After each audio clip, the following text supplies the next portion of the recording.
हरिओम. आज आपण इंग्रजीच्या वर्गाला सुरुवात करूया. इंग्लिश विथ स्नेहल या इंग्लिश चॅनलमध्ये आपण क्लास 1 हा भाग आपण पहिला पाहतो आहोत. तर या क्लास 1 भागामध्ये आपण काय पाहणार आहोत तर मॅनर्स पाहणार आहोत. इथे मी एका ठिकाणी वेळ आणि अभिवादन पद्धती लिहून दिली आहे.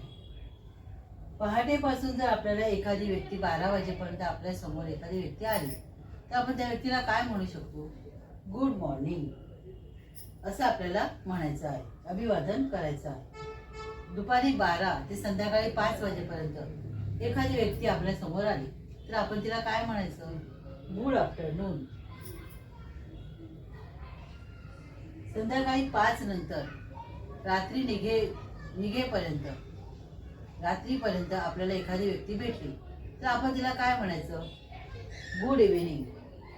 जेव्हा रात्री निघताना किंवा निरोप घेताना एखादी व्यक्तीला आपण असं म्हणायचं आहे गुड नाईट, की जेव्हा आपण तिचा निरोप घेतो तेव्हा गुड नाईट, तोपर्यंत आपण तिला गुड इव्हिनिंग असं म्हणू शकतो.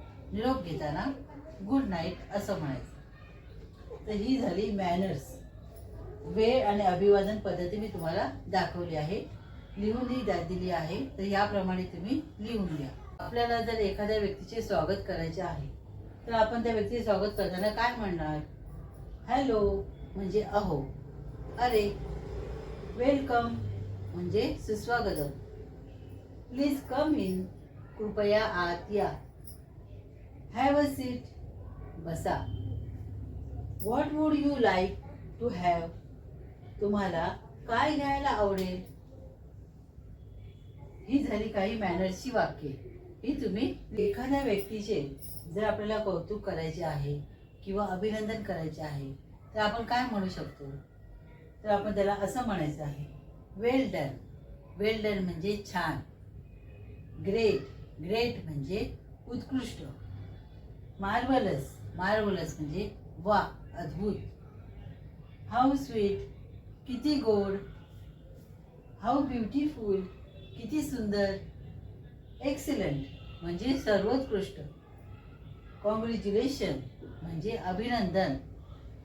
हार्टी कॉंग्रॅच्युलेशन म्हणजे हार्दिक अभिनंदन. हे तुम्ही असं व्यवस्थित लिहून घ्या वहीवर. आपण पुढे शिकूया. एखाद्या व्यक्तीचे कौतुक किंवा अभिनंदन करायचे आहे तर आपण त्याला काय म्हणू शकतो?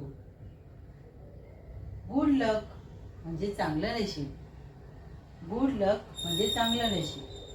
गुड लक टू यू म्हणजे चांगलं नशीब तुझ्या सोबत आहे. चांगलं नशीब तुझ्या सोबत आहे. ऑल द बेस्ट सगळे छान आहे.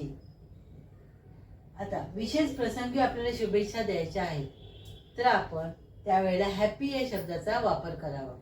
जसे happy birthday, happy Diwali, happy new year. शुभेच्छा घेतल्यानंतर त्याला थँक्यू असे म्हणावे.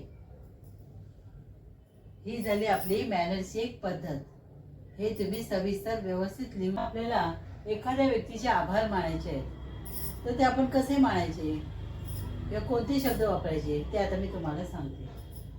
आभार मानताना आपण त्या व्यक्तीला थँक्यू असं म्हणायचं, म्हणजे आभारी आहोत. नो मेन्शन प्लीज म्हणजे त्यात काय मोठंसं. थँक्स अ लॉट खूप आभारी आहे. इट्स ऑल राईट म्हणजे ठीक आहे. थँक्स अ लॉट म्हणजे खूप आभारी आहे. हाऊ काइंड ऑफ यू किती दयाळू आहात. ही आहे आपल्याला आभार मानतानाची अशी काही वाक्ये. हे असे शिष्टाचाराचे मॅनरचे हे काही शब्द आहेत, वाक्य आहेत. तर हे तुम्ही याप्रमाणे लिहून घ्या आणि असे तुम्ही उच्चारू शकता. हे आपल्याला एखाद्या व्यक्तीचे आभार मानताना आपल्याला हे उच्चारायचे आहे. कळलं ना तुम्हाला? याप्रमाणे तुम्ही वहीमध्ये लिहून घ्या.